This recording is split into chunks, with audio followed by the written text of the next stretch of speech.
Hi guys, welcome to How to Solutions YouTube channel. In today's video, I'm going to show you how you can add someone on Snapchat without saying edit by search. Before getting into this video, must subscribe to our YouTube channel and click on the bell icon. So the first step you need to do is to open Snapchat. Once you open Snapchat, you simply need to click on the plus icon of friend edit in the right top, and here you can see that you can find friends.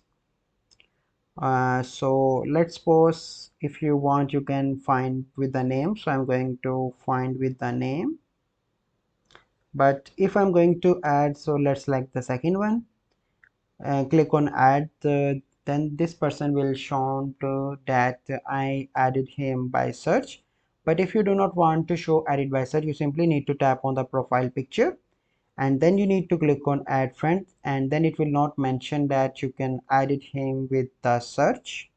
So the second step is that you remember his username and send him friend request. So then it will show to him that you can send him a request or edit him by searching his username. So this is a process by which you can add friend on Snapchat without saying edit by search. I hope you find this video helpful. If you find this video helpful, must like this video, subscribe to our YouTube channel for future videos. Well, see you in the next video.